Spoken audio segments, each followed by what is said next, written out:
कल हमारी ओपीडी में एक 42 साल की महिला आती है और जब हमने चीफ कंप्लेंट पूछी तो उनका एक ही स्टेटमेंट बार बार रिपीट हो रहा था कि डॉक्टर साहब वैसे तो सब कुछ नॉर्मल रहता है, लेकिन जब पीरियड्स आते हैं तो मुझे जरूरत से ज्यादा पेन होता है। हमने कुछ नेसेसरी टेस्ट्स करे, कुछ इन्वेस्टिगेशंस करी और उसके बाद हमने कंफर्म करा कि उन्हें एंडोमेट्रियोसिस। तो आइए समझते हैं कि एंडोमेट्रियोसिस क्या है।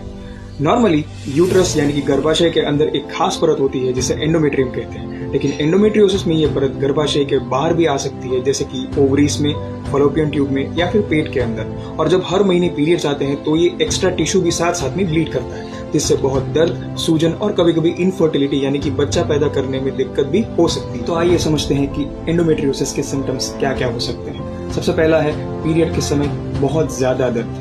दूसरा है संभोग के दौरान या बाद में दर्द। तीसरा है पेशाब या फिर मल त्याग में दर्द। चौथा है बार बार थकान महसूस होना। और आखिरी है बच्चे ना होने की समस्या यानी कि इनफर्टिलिटी भी हो सकती है। एंडोमेट्रियोसिस के ट्रीटमेंट यानी कि अगर उसके इलाज की बात करें तो इनमें पेन कम करने वाली दवाइयाँ, हार्मोनल थेरेपी या फिर जरूरत पड़ने पर सर्जरी भी करी जा सकती है। सही समय पर डायग्नोसिस और सही समय पर ट्रीटमेंट से महिलाओं की क्वालिटी ऑफ लाइफ को बेहतर किया जा सकता है। याद रखिए, हर पीरियड का दर्द नॉर्मल नहीं होता।